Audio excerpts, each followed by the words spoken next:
നമുക്ക് രാജ്യം കൊടുക്കാം, നമ്മുടെ തലയും വെട്ടി കൊടുക്കാം, പക്ഷേ ഷോഡശ ഉപദേശം കൊടുക്കരുതെന്നൊരു പ്രമാണം. കാരണം ഈ ശ്രീവിദ്യോപാസനകളെ കൊണ്ട് സിദ്ധികൾ ധാരാളം വരും. മുമ്പൊക്കെ പണ്ട് കാലത്തൊക്കെ രാജാക്കന്മാരൊക്കെയാണ് നടത്തിയിരുന്നത്. യുദ്ധത്തിന് മുമ്പ് ചണ്ഡികായാഗം നടത്തിയിട്ടൊക്കെ പോകുന്നു. കാരണം വെച്ചാൽ ആ ദേശത്തിൻ്റെ രക്ഷയ്ക്ക് വേണ്ടിയിട്ട്, നന്മയ്ക്കും വേണ്ടിയിട്ടാണ് ചെയ്യുന്നത്.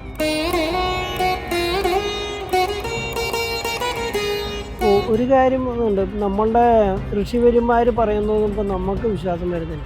എന്നാൽ വിദേശികൾക്ക് അവർ നമ്മുടെ ഗ്രന്ഥങ്ങളൊക്കെ കൊണ്ടുപോയിട്ട്, പണ്ട് കാലത്തുണ്ടായിരുന്ന നമ്മുടെ താളിയോല ഗ്രന്ഥങ്ങൾ മുഴുവൻ ജർമ്മനിയിലാണ്. അടുത്ത കാലത്ത് ജർമ്മനിലെ ശാസ്ത്രജ്ഞന്മാർ ഒരു കാര്യം ഗവേഷണം നടത്തി. കേരളത്തിലെ നമ്മളൊക്കെ ഹിന്ദു കുടുംബങ്ങളിൽ വൈകുന്നേരം ദീപം വയ്ക്കുന്നുണ്ട്, വിളക്ക് തെളിയിച്ചു വയ്ക്കുന്നു. ആ ദീപത്തിൽ നിന്ന് ഒരു ശബ്ദം പുറപ്പെടുവിക്കുന്നതായിട്ട് കണ്ടെത്തി. കമ്മ്യൂണിസം വന്നത് പിന്നെയാണ് അതൊക്കെ മാറിയിട്ടത്. അതൊരു പുരോഗമന ചിന്ത. പിന്നെ ഈ കമ്മ്യൂണിസം എന്ന് പറഞ്ഞു കഴിഞ്ഞാൽ അവരെല്ലാം, ഞാൻ മനസ്സിലാക്കി കൊടുത്തോളം, അവരവരുടെ കുടുംബ പരദേവത ആരാധനാ സമ്പ്രദായത്തിൽ നിന്ന് കടുകിട പിന്മാറുന്നില്ല എന്നാണ് ഞാൻ യഥാർത്ഥ ചിത്രം. അപ്പം ഞാൻ ധ്യാന ശ്ലോകം ഇതൊക്കെ വെച്ച് നോക്കുമ്പോൾ ഇതെങ്ങനെ ശരിയാവുണ്ടോ എന്നൊരു ചിന്ത ഇങ്ങനെ മനസ്സിൽ വന്നു.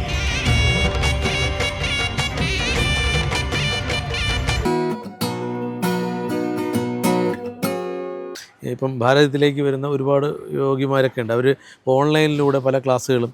അപ്പം അതിന് ഞാൻ ഒരാളോടത്ത് ഒരു സംശയം ചോദിച്ചപ്പോൾ അദ്ദേഹം പറഞ്ഞത്, നമ്മൾ ഈ ടെലിപ്പതി നിങ്ങൾ കേട്ടിട്ടുണ്ടോ എന്ന് ചോദിച്ചു. ഞാൻ പറഞ്ഞു കേട്ടിട്ടുണ്ട്. അപ്പം മനസ്സുമായിട്ടുള്ള ഒരു ഏകീകരണം ഉണ്ടായാൽ എത്ര ദൂരത്തിരുന്നാലും നമുക്ക് ഏതെങ്കിലും ഒരു ചാലകം വഴി അവർ ഈ ക്ലാസ്സിലേക്കോ അവരെ അങ്ങനെയുള്ള വഴിയിലേക്ക് കൊണ്ടുവരാൻ പറ്റുമെന്ന് പറഞ്ഞു. അപ്പോൾ അങ്ങ് പറയുന്നത് വെച്ചാൽ നമ്മളിപ്പം യൂട്യൂബിലോ ഓൺലൈൻ ക്ലാസ് വരുന്ന സമയത്ത് ഇങ്ങനെയൊക്കെ ഉണ്ടാവാൻ സാധ്യത ഉണ്ടെന്ന് പറഞ്ഞു. ടെലിപ്പതി മുഖേന അങ്ങനെ മെസ്സേജുകളൊക്കെ ആകാം, പക്ഷെ അത് രണ്ടുപേരും ആ തലത്തിലെത്തിയാൽ മാത്രമേ ആവുള്ളൂ. പുതുതായിട്ട് പഠിക്കാൻ വരുന്നവർക്ക് അത് സാധ്യമില്ല, അല്ലാതെ റിസീവ് ചെയ്യാൻ പറ്റില്ല. അതിൽ യാതൊരു സംശയമില്ല. അപ്പോൾ ഇത്തരം കാര്യങ്ങളൊക്കെ കുറിച്ച് പിന്നെ എന്താ പറയുക, ഈ ഒരു ആളുകൾ, അതായത് ഇപ്പോൾ ശ്രീവിദ്യോപാസന എന്ന് പറയുന്നത് മോക്ഷത്തിലേക്കുള്ള ഒരു പടിയാണ്. അതെ, മോക്ഷ സാധന തന്നെയാണ് ശ്രീവിദ്യോപാസന എന്ന് പറയുന്നത്. അപ്പോൾ അത് ശരിയായിട്ടുള്ളൊരു ഗുരുവിൻ്റെ അടുത്ത് കിട്ടിയ ഉപദേശം ലഭിച്ച ഇന്ന മാതിരി വേണം ആ ക്രമം പറഞ്ഞു കൊടുക്കുക എന്നുള്ളതൊക്കെയാണ് ശ്രീവിദ്യാപ്രതിഷ്ഠാനം കൊണ്ട് നമ്മൾ ഉദ്ദേശിക്കുന്നത്. അപ്പോൾ രാജ്യം ദേയം ശിരോധേയം നദേയം ഷോഡശി എന്നൊരു പ്രമാണമുണ്ട്. നമുക്ക് രാജ്യം കൊടുക്കാം, നമ്മുടെ തലയും വെട്ടി കൊടുക്കാം, പക്ഷേ ഷോഡശി ഉപദേശം കൊടുക്കരുതെന്നൊരു പ്രമാണം ഉണ്ട്. അപ്പോൾ അതിനനുസരിച്ച് അർഹനായിട്ടുള്ള എന്താ പറയുക ശിഷ്യന് മാത്രമേ അത് ഉപദേശിക്കാൻ പറ്റുള്ളൂ. കാരണം ഈ ശ്രീവിദ്യോപാസനകളെ കൊണ്ട് സിദ്ധികൾ ധാരാളം വരും. അപ്പം അതൊരാൾ അയാളുടെ സ്വാർത്ഥ താല്പര്യത്തിന് വേണ്ടിയിട്ട്, ആ സ്വാർത്ഥ താല്പര്യം ആയിക്കോട്ടെ, അതിനും ഉപരി അത് സ്വാർത്ഥ താല്പര്യം കൊണ്ട് മറ്റുള്ളവർക്ക് ദോഷം വരുന്ന രീതിയിലൊക്കെ ആവുമ്പോൾ അതിൻ്റെ ദോഷം ഇത് ഉപദേശം കൊടുത്ത ഗുരുവിനും ബാധിക്കും എന്നുള്ളതൊക്കെയാണ് ഉറപ്പാണ്. അപ്പം ഇതിനെക്കുറിച്ചൊക്കെയുള്ള ഒരു അവയർനെസ്, അറിവ് പകർന്നു കൊടുക്കുക എന്നുള്ളതൊക്കെയാണ് നമ്മൾ. ഇപ്പം അങ്ങ് ഈ ചടങ്ങിൽ തന്നെ ഒരുപാട് പേരെ ആദരിക്കുകയും ഒപ്പം ഒരുപാട് അവർക്ക് സർട്ടിഫിക്കറ്റുകൾ പലർക്കും കൊടുക്കുന്നുണ്ട്. പലരും ശിഷ്യന്മാരാണ്, പഠിക്കാനായി ഇവിടെ വരുന്നുണ്ട്. ദേവി മഹാത്മ്യം. അതെ. അപ്പം അതിന് ഒരു ഗുരുകുല സമ്പ്രദായത്തിലാണ് ഇവിടെ പോകുന്നതെന്ന് അങ്ങ് പറഞ്ഞു. ഇത് ഗുരുകുല സമ്പ്രദായത്തിലല്ല നമ്മൾ ക്ലാസ്സുകൾ എടുക്കുന്നത് ഇപ്പോഴത്തെ. കാരണം എല്ലാവരും പല സ്ഥലങ്ങളിലും ദൂര സ്ഥലങ്ങളിലായിരിക്കാം. ഇത് ദേവീമാത്മ്യക്കെല്ലാം നമ്മൾ പഠിപ്പിക്കുന്നത് ഓൺലൈനിലൂടെ തന്നെയാണ്. അത് കൃത്യമായിട്ട് ആദ്യം അക്ഷരമാല പഠിപ്പിച്ചതിന് ശേഷമാണ് ദേവീമാത്മ്യൊക്കെ നമ്മൾ പറഞ്ഞു കൊടുക്കുന്നത്. അതിൻ്റെ ആചാര്യസ്ഥാനത്ത് ഇപ്പോൾ രാജലക്ഷ്മി ഇവരൊക്കെ ഉണ്ട്. പിന്നെ ലളിതാ സഹസ്രനാമം പഠിപ്പിക്കുന്ന ഷീല ടീച്ചർ, ഇതുപോലുള്ള പല ആളുകളൊക്കെയാണ് അത് പഠിപ്പിക്കുന്നത്. അപ്പോൾ എന്താണ് അതെങ്ങനെ ചൊല്ലണം എന്നുള്ളതിനെക്കുറിച്ചുള്ള പറഞ്ഞു കൊടുത്ത്, ഇപ്പോൾ ദേവീമാത്മ്യം ഉച്ചാരണം ഒക്കെ കൃത്യമായിട്ട് ചെയ്ത് അങ്ങനെ ജപിച്ച് അങ്ങനെ ആവുന്ന ആളുകൾക്ക് ഒരു പരീക്ഷയൊക്കെ നടത്തിയിട്ട് തന്നെയാണ് ഇപ്പോൾ നമ്മൾ എക്സാം നടത്തിയതിന് ശേഷം നമ്മൾ കൊടുത്തിട്ടുള്ളത്. അപ്പം ഒരു വലിയൊരു ചടങ്ങാണ്. അപ്പം അങ്ങയുടെ പുറകെ കാണുന്ന വലിയൊരു ഹോമകുണ്ഡമാണ്. ഇന്നത്തെ ഈ കാലഘട്ടത്തിൽ ഇത് കാണാൻ വളരെ ബുദ്ധിമുട്ടാണ്. എന്നുവെച്ചാൽ ഒരു ജനറേഷൻ മാറി. അപ്പം ഇതൊക്കെ അന്ധമായ വിശ്വാസമാണെന്നും ഇല്ലെങ്കിൽ ഇതിലൊന്നും ഒരു ശാസ്ത്രീയത ഇല്ലെന്നൊക്കെ പറയുന്ന ഒരു സമൂഹവും രാഷ്ട്രീയമൊക്കെ ഉണ്ട് ഇതിൻ്റെ പിന്നിൽ. നമ്മൾ എന്തെങ്കിലും ഒരു കാര്യം, ഇപ്പോൾ ശബരിമല എടുത്താലും പല വിഷയങ്ങളാണ്. അപ്പോൾ അത്തരം സാഹചര്യത്തിൽ ഇതിൻ്റെ പ്രാധാന്യം എന്താണ്? ഇന്നിപ്പോൾ ഇവിടെ നടന്നത് ചണ്ഡികായാഗമാണ് ഉള്ളത്. അപ്പോൾ കലൗ ചണ്ഡി വിനായകവും എന്ന് പ്രമാണമുണ്ട്. കരികാലത്ത് വിനായകനെയും ചണ്ഡിയെയും ഉപാസിക്കാനാണ് പറയുന്നത്.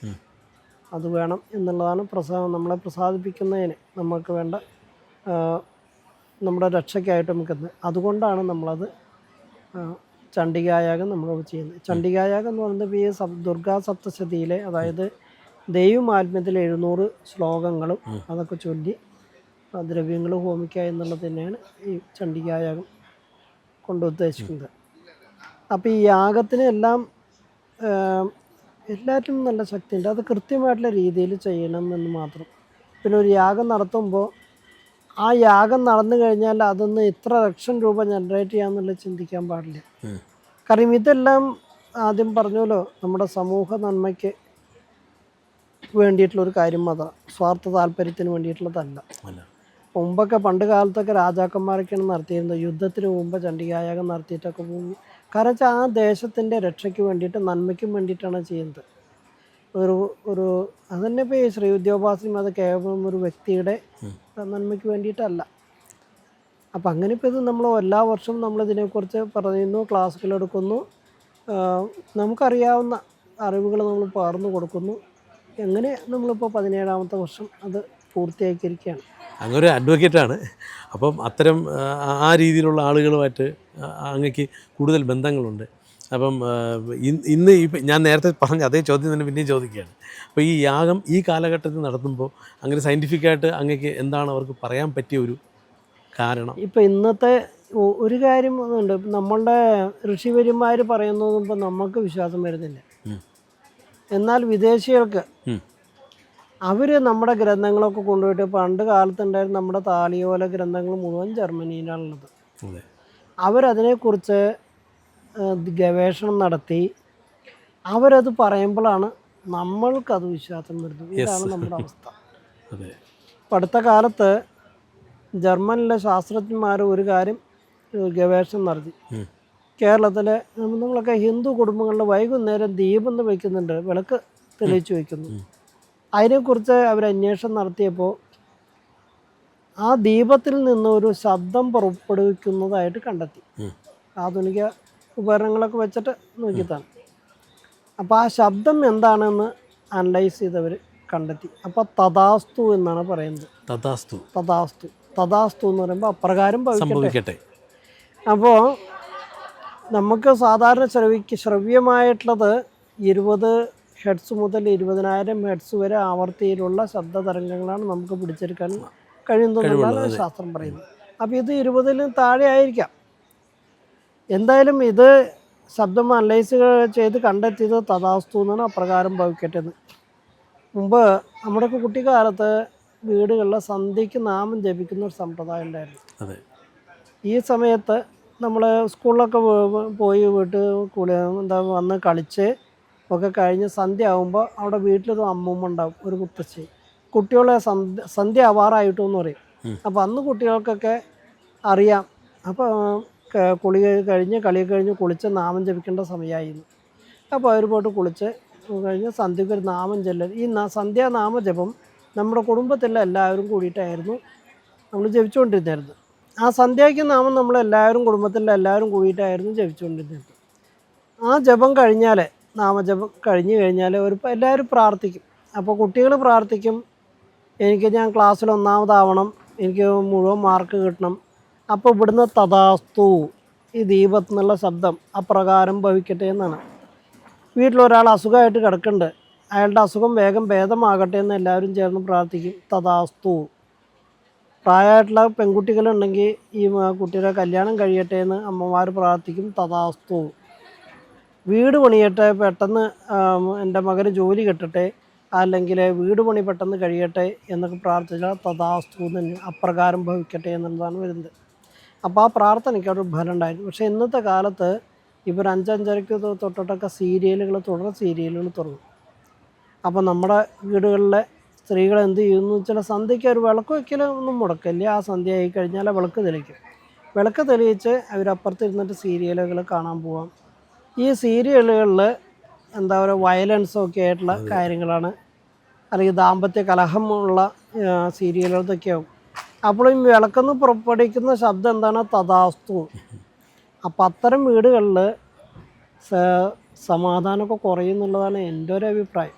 തീർച്ചയായിട്ടും അങ്ങ് പറഞ്ഞു ജർമ്മനിയിൽ അവർ റിസർച്ച് ടീം ഉണ്ടായിരുന്നു. എന്തുകൊണ്ടാണ് നമുക്ക് ഇങ്ങനെ ഒരു കാര്യങ്ങൾ നമ്മളെ ഭാരതത്തിൽ നിന്ന് പോയ സംഭവങ്ങളാണ് ഇതെല്ലാം തന്നെ, എന്തുകൊണ്ടാണ് നമുക്കിവിടെ ഒരു റിസർച്ച് ടീം ഇല്ലാത്തത്? അല്ലെങ്കിൽ ഇതിൻ്റെ ഉള്ളിലുള്ള ആ സയൻറ്റിഫിക് കാര്യങ്ങൾ പറഞ്ഞ് മനസ്സിലാക്കി കൊടുക്കാൻ നമുക്ക് എന്തുകൊണ്ടാണ് പറ്റാത്തതായത്? അത് പറ്റാത്തതെന്ന് വെച്ചാൽ കുറേ ഒന്ന് നമ്മുടെ ഈ പ്രധാനമായിട്ട് നമ്മുടെ പൂർവികമായിട്ടുള്ള ആരാധനാ സമ്പ്രദായം വിട്ടത് കൊണ്ട് തന്നെ മൂല്യച്യുതി വന്നു പോയത് അത് വിട്ട തന്നെയാണ്. അത് എന്തുകൊണ്ടെന്ന് വെച്ചാൽ എനിക്കല്ല അതിന് രാഷ്ട്രീയം ഒരു അതായത് ദൈവമില്ല എന്നൊക്കെ പറയുമ്പോഴും കമ്മ്യൂണിസം വന്നത് പിന്നെയാണ് അതൊക്കെ മാറിയിട്ടത്. അതൊരു ഒരു പുരോഗമന ചിന്ത. അതെ, പുരോഗമന ചിന്ത എന്നും പറഞ്ഞിട്ട് ഇപ്പോൾ പുരോഗമന ചിന്ത എന്നൊക്കെ പറഞ്ഞാലും ശരി, ഇപ്പം നമ്മളിപ്പോൾ ഈ പഴയ ഋഷിവര്യന്മാരും സന്യാസിവര്യന്മാരും ഒക്കെ ലോകക്ഷേമത്തിന് വേണ്ടിയിട്ടാണ് പ്രവർത്തിച്ചിരുന്നത്. പിന്നെ ഇപ്പോൾ അടുത്ത കാലത്ത് വന്ന സോഷ്യലിസം, ഇത് രണ്ടും പറയണത് ഒന്നാ. അതെ, ഇവര് ക്ഷേത്രാരാധന, ബിംബാരാധനകളില്ല, ദൈവാരാധനകളില്ല, എല്ലാവർക്കും ഒരേപോലെ വേണം എന്ന് പറയുന്ന സോഷ്യൽ. മറ്റവരും എല്ലാം എന്താ നമ്മുടെ പഴയ മന്ത്രങ്ങളിലും ഇപ്പോൾ വേദമന്ത്രങ്ങളും ലാസ്റ്റും ഒക്കെ പറയുന്ന ലോകാ സംസ്ഥ സുഖിനോ ബന്ധു തന്നെയാണ്. അപ്പം ഈ പൊളിറ്റിക്കൽ ഇതിൻ്റെ ഒരു കടന്നുകയറ്റം നമ്മുടെ ഈ സമ്പ്രദായങ്ങളൊക്കെ കട്ടിമറിക്കപ്പെട്ടിട്ടുണ്ട്. എന്നാൽ ഇത് മനസ്സിലാക്കാനുള്ള ബുദ്ധി അല്ലെങ്കിൽ നമ്മുടെ ആളുകൾക്ക് ഇല്ലാതെ പോവുകയും അവർക്കൊരു അന്വേഷണത്തിലുള്ള സാധനമില്ലേ. പിന്നെ ഈ കമ്മ്യൂണിസം എന്ന് പറഞ്ഞു കഴിഞ്ഞാൽ അവരെല്ലാം ഞാൻ മനസ്സിലാക്കി കൊടുത്തോളം അവരവരുടെ കുടുംബ പരദേവത ആരാധനാ സമ്പ്രദായത്തിൽ നിന്ന് കടുകിട പിന്മാറുന്നില്ല എന്നാണ് ഞാൻ മനസ്സിലാക്കിയത്. നമ്മൾ പല സമയത്തും മുഖ്യമന്ത്രിയുടെ വസതിയിൽ ഹോമവും പൂജയും അനവധി പലരെയും ഞാനും പല അങ്ങനെ പറയുന്ന ആള്. ഞാൻ ഒരു മൂകാംബികയിൽ പോയിട്ട് ഇടയ്ക്ക് ഇങ്ങനെ സ്വസ്ഥമായിട്ട് ഒരാഴ്ച അങ്ങനെയൊക്കെ ഇരിക്കാറുണ്ട് പലപ്പോഴും. അപ്പോൾ ഞാൻ കേരളത്തിലുള്ള പല ആളുകളെയും അവിടെ ദൈവമാത്മ്യ പുസ്തകവും കയ്യിലായിട്ട് ഞാൻ കണ്ടിട്ടുണ്ട്. അപ്പോൾ അവരെല്ലാം അത് അവർക്കറിയാം. പക്ഷെ നമ്മുടെ ആളുകൾ ഇതിൻ്റെ പിറകെ പോയി. അതുകൊണ്ടൊക്കെ തന്നെയാണ് അത് വന്നിട്ടുള്ള ഒരു മൂല്യച്യുതി നേരിട്ടിരിക്കണം. അപ്പം ഞാൻ പറയുന്നത് ഇതെല്ലാം തിരിച്ചു വരണം. ഒന്ന് സന്ധ്യാനാമജപം, അല്ലെങ്കിൽ നമ്മളെല്ലാവരും എന്തെങ്കിലും ഒരു ഉപാസന ബലം നമുക്ക് വേണം. നമുക്കതില്ലാതെയും പോയി ഇപ്പോൾ അതെല്ലാം തിരിച്ചു കൊണ്ടുവരണം എന്നുള്ളതാണ് എൻ്റെ ഒരു അഭിപ്രായം. തീർച്ചയായിട്ടും ഈ നോട്ടീസ് വായിച്ചപ്പോൾ ഇതിനകത്ത് മാനവ ഏകത, പ്രകൃതി സംരക്ഷണം, വിശ്വശാന്തി, രാഷ്ട്രസുരക്ഷ, അപ്പോൾ ഇതൊക്കെ പെട്ടെന്ന് കാണുമ്പോൾ ഇതിനൊരു മറ്റൊരു നിർവചനം ചിലപ്പോൾ ഈ നേരത്തെ നമ്മൾ പറഞ്ഞ ആളുകൾ ഇപ്പോൾ ഇടതുപക്ഷമോ അല്ലെങ്കിൽ അത്രയും രാഷ്ട്രീയമുള്ളവരോ അല്ലെങ്കിൽ ദൈവമില്ല എന്ന് പറയുന്നവരൊക്കെ ഇവരെയൊക്കെ ഒരു സംഘീവൽക്കരണമൊക്കെയാണ് സ്വാഭാവികം. നമ്മളൊരു ദേശത്തിന് വേണ്ടി പറഞ്ഞാൽ അയാളൊരു സംഘീയ. ഇപ്പം അങ്ങനെയായിട്ടുണ്ട്, അങ്ങനെയാണ് പറയുക. ഇപ്പം ഞാനിപ്പോൾ രാഷ്ട്രത്തിന് വേണ്ടി സംസാരിച്ചാൽ ഞാൻ ഒരു സംഘിയായി ചിത്രീകരിക്കുന്നു. അതെ, ഇന്നത്തെ അവസ്ഥ അങ്ങനെയാണ്. ഇപ്പോൾ ശബരിമല വിഷയവും അറിയാം. അപ്പോൾ ഇങ്ങനെ വിശ്വാസം ഇല്ലാത്തടത്ത് ആണ് അവർ, പക്ഷേ അവരുടെ എല്ലാ ഭരണ സംവിധാനങ്ങളെല്ലാം അവിടെ ചെല്ലുന്നു, ഈ കാര്യങ്ങളിലേക്ക് മുന്നോട്ട് പോകുന്നു, അവിടെ നിന്നെല്ലാം കട്ട് മാക്സിമം എടുക്കുന്നു, പിന്നെ അത് കോടതിയായി അങ്ങനെ പോകുന്നു. ആ സാഹചര്യത്തിലാണ് അങ്ങ് ഇത്തരത്തിലുള്ള ആളുകളെ കൂട്ടി ഇങ്ങനൊരു, ഇപ്പം സ്വാമിജിയുടെ പ്രസംഗം കേട്ടു, നമ്മുടെ സംസ്കാരത്തിന് എവിടെയാണ് ച്യുതി വന്നതെന്നൊക്കെ അദ്ദേഹം നന്നായിട്ട് ഇവിടെ സംസാരിച്ചു. അപ്പോൾ ഇത്തരം സംഗമങ്ങൾ വയ്ക്കുമ്പോൾ മറ്റ് രാഷ്ട്രീയത്തിലുള്ളവരൊക്കെ ഇത് എങ്ങനെയാണ് ഇപ്പം അങ്ങേ ഒരു ഒറ്റപ്പെടുത്തി കാണുന്നുണ്ടോ എന്നൊക്കെയാണ് എൻ്റെ ചോദ്യം. അത് ആ രീതിയിലുണ്ടാവും, പക്ഷെ ഞാനൊന്നും കെയർ ചെയ്യുന്നില്ല. കാരണം ഞാൻ സാക്ഷാൽ ആദിപരാശക്തിയായിട്ടുള്ള ജഗദംബികയായിട്ടുള്ള കൊടുങ്ങല്ലൂർ നമ്മുടെ ആജ്ഞപ്രകാരം അല്ലെങ്കിൽ ഞാൻ ചെയ്യുന്ന പ്രവൃത്തികളാണെന്ന് ഞാൻ വിശ്വസിക്കുന്നത്. അത് കാരണം കൊണ്ട് എനിക്കാരും ഭയക്കേണ്ടതില്ല, ഒന്നുമില്ല. കാരണം അമ്മ തോന്നി ചെയ്യിപ്പിക്കുന്ന കാര്യങ്ങളത് അമ്മ സംരക്ഷിച്ചോളും. എൻ്റെ ലക്ഷ്യം ഇത്രയേ ഉള്ളൂ, ഇതിലൂടെ സമൂഹത്തിന് നന്മ വരണം. ഈ ഉപാസന അല്ലെങ്കിൽ ഇത്തരം വേദമന്ത്രങ്ങൾ വിറ്റ് അല്ലെങ്കിൽ എങ്ങനെ ചെയ്യുന്ന അല്ലെങ്കിൽ മാർക്കറ്റ് ചെയ്യുന്ന ആളുകളല്ല. അപ്പോൾ യഥാർത്ഥത്തിൽ അങ്ങനെ ഉപാസകന്മാർ അല്ലെങ്കിൽ ഉണ്ടാവണം എന്നുള്ളതാണ് എൻ്റെ ഒരു ആഗ്രഹം. അതിന് നമുക്ക് പറ്റുന്ന കാര്യങ്ങൾ നമ്മൾ ചെയ്യുക എന്നുള്ളതാണ്. അപ്പോൾ എന്നെക്കൊണ്ട് പറ്റുന്ന കാര്യം ഇതേ ഉള്ളൂ. ഞാൻ വലിയ സ്കോളറൊന്നുമല്ല, അല്ലെങ്കിൽ കുറേ വേദങ്ങൾ പഠിച്ചാൽ അതല്ലെങ്കിൽ ഇതൊന്നുമല്ല. പക്ഷേ ഇവരെക്കാട്ടിലൊക്കെ ഞാൻ മനസ്സിലാക്കിയത് നമ്മുടെ സമർപ്പണ ഭാവമാണ് ദേവിക്ക് വേണ്ടതെന്നുള്ളതാണ്. കാരണം ഇപ്പോൾ ഇത്രയും മന്ത്രങ്ങളൊക്കെ ഉപാസിച്ചുള്ള ആളുകളെക്കാട്ടിലും കൂടുതലായിട്ട് ഇപ്പോൾ നമ്മുടെ കൊടുങ്ങല്ലൂർ ഭരണിക്കെത്തുന്ന സാധാരണ ഭക്തന്മാർ അമ്മയെ ശരണം എന്ന് വിളിച്ചാൽ നെഞ്ചത്ത് കൈവച്ച് വെച്ച് പ്രാർത്ഥിക്കുന്നത് അവരുടെ അടുത്ത് അമ്മ ഉണ്ടെന്നാണ് ഞാൻ വിശ്വസിക്കുന്നത്. മറ്റു ഈ ഇവിടുത്തെ ചടങ്ങിൽ എനിക്ക് വേറൊരു പ്രത്യേകത തോന്നിയത്, കുട്ടികളെ ഇരുത്തിയിട്ട് അവരെ പൂജ ചെയ്യുന്നു, അവരെ സാഷ്ടാംഗം പ്രണമിക്കുന്നു, ഗുരുക്കന്മാരുൾപ്പെടെ. ഇതെന്താണ് അതെന്താണ് ഉദ്ദേശിക്കുന്നത്? അപ്പോൾ അതിൽ പെൺകുട്ടിയെ 9 വയസ്സ് താഴെ കുട്ടിയെ നമ്മൾ ബാലാ ത്രിപുര സുന്ദരിയായിട്ടാണ് ആരാധിക്കുന്നത്. അപ്പോൾ വടുകനെ ഇപ്പം നമ്മൾ ഭൈരവൻ്റെ ബാലരൂപത്തിലുള്ള ആ ശക്തിയായിട്ടാണ് ശിവശക്തിയാണ്, ശൈവശക്തിയാണ്. സുമംഗലിയായിട്ടുള്ളത് നമ്മൾ സാക്ഷാൽ ദേവിയായിട്ട് തന്നെയാണ് നമ്മൾ ചെയ്തിരിക്കുന്നത്. അതായത് ഇപ്പോൾ ഒരു കാലത്ത് മനുസ്മൃതിയിൽ സ്ത്രീ സ്വാതന്ത്ര്യം അർഹതി എന്ന് പറഞ്ഞിട്ടുള്ള ആ ഒരു വാചകണ്ട സ്ത്രീകൾക്ക് ഇവിടെ സ്വാതന്ത്ര്യം നിഷേധിക്കപ്പെട്ടു എന്നുകൊണ്ട് കുറേ പേര് എന്താ പറയുക മനുസ്മൃതി കത്തിക്കൽ അങ്ങനെ ഒരു കാലം ഉണ്ടായിരുന്നു. അതെ. അപ്പം അതല്ല നമ്മൾ കേരളത്തിലെ പ്രത്യേകിച്ച് ഭാരതത്തിൽ പ്രത്യേകിച്ച് കേരളത്തിലെ നമ്മൾ ദേവിയെ എങ്ങനെ ബഹുമാനിക്കുന്നു ആരാധിക്കുന്നു എന്നുള്ളതൊക്കെ അതിൻ്റെ ഒരു സന്ദേശമാണ്. അത് ശരിക്കത് അത് മനസ്സിലാക്കണം. തീർച്ചയായും നാളത്തെ തലമുറയാണ് അതെ നമ്മൾ ആരാധിക്കേണ്ടത്. അതെ അല്ലേ? അതെ. ഒപ്പം എനിക്ക് വളരെ ഒരു താല്പര്യം തോന്നിയത് ഒരു ഛായാചിത്രം, കൊടുങ്ങല്ലൂർ അമ്മ യഥാർത്ഥ ചിത്രം ഇതാണ് നമ്മുടെ ഇവിടെ പ്രകാശനം ചെയ്തു. അതിൽ പിന്നിൽ അങ്ങേക്ക് തോന്നിയത് എന്തായിരുന്നു? ഇങ്ങനൊരു ചിത്രം വേണം, നമ്മൾ കണ്ട് വന്ന ചിത്രങ്ങൾ ഇതല്ല, ഒരുപാട് വ്യത്യാസം ഞാൻ കണ്ടപ്പോഴും തോന്നി. എന്താണ് അങ്ങനെ ഒരു ചിന്തയിലേക്ക് പോകുന്നത്? ഒന്ന് കൊടുങ്ങല്ലൂർ വിഗ്രഹം എന്ന ദാരുബിംബാണ്. ദാരുബിംബം അത് പ്ലാവിൻ്റെ കാതലിൽ നിന്ന് കടഞ്ഞെടുത്തിട്ടുള്ളതാണ്. അപ്പോൾ അതിൻ്റെ പ്രൊട്ടക്ഷൻ വേണ്ടിയിട്ട് എല്ലാ വർഷവും മേടമാസത്തിലെ കാർത്തിക ദിവസം നമ്മൾ ചാന്താഭിഷേകം ചെയ്യും. ചന്തവും തേക്കിൻ്റെ എണ്ണയിൽ ഔഷധക്കൂട്ടുകളൊക്കെ ചേർത്ത് സുഗന്ധദ്രവ്യങ്ങളെല്ലാം ചേർത്ത് കലശമായിട്ട് പൂജിച്ച് അഭിഷേകം ചെയ്യണം ഇതിൽ. അപ്പോൾ ഇത് വർഷങ്ങളായിട്ട് തുറന്നു വന്ന് ശരിക്കും അതിൻ്റെ യഥാർത്ഥ രൂപമൊക്കെ നമുക്ക് നഷ്ടപ്പെട്ടിട്ടുണ്ട്. കാരണം ഈ ചാന്ത് കട്ട പിടിച്ചിട്ടൊക്കെ. പിന്നെ ഇപ്പം നമുക്ക് കാണുന്ന ഗോളകയുടെ കൊണ്ടാണ് നമുക്ക് അതൊക്കെ മനസ്സിലാവുന്നത് ശരിക്കും. അപ്പോൾ ഈ ഗോളകയുടെ ഇതൊക്കെ കണ്ടിട്ടൊക്കെയാണ് അല്ലെങ്കിൽ പണ്ട് കൊടുങ്ങല്ലൂർ നമ്മുടെ ചിത്രം വരച്ചായിരുന്നവരെ ഉണ്ടായത്. അപ്പം ഞാൻ ധ്യാന ശ്ലോകം ഇതൊക്കെ വെച്ച് നോക്കുമ്പോൾ ഇതെങ്ങനെ ശരിയാവണല്ലോ എന്നൊരു ചിന്ത അങ്ങനെ മനസ്സിൽ വന്നു. അങ്ങനെ എനിക്ക് തോന്നിയതാണ് കൊടുങ്ങല്ലൂർ നമ്മുടെ ഒരു ചിത്രം വരപ്പിക്കണം. എനിക്ക് വരയ്ക്കാനുള്ള കഴിവില്ല, അതുകൊണ്ട് ഒരു ലിജിത്ത് എന്ന് പറഞ്ഞ പയ്യൻ അവിടെ വന്നു. കൊടുങ്ങല്ലൂർ നമ്മുടെ നിർദ്ദേശപ്രകാരം തന്നെയാണ് ഞാൻ വിശ്വസിക്കുന്നു. അങ്ങനെ ഞാൻ അയാളോട് പറഞ്ഞിട്ടാണ് ഞാനത് ചെയ്യുന്നത്, എന്നെ മാതിരി വേണം.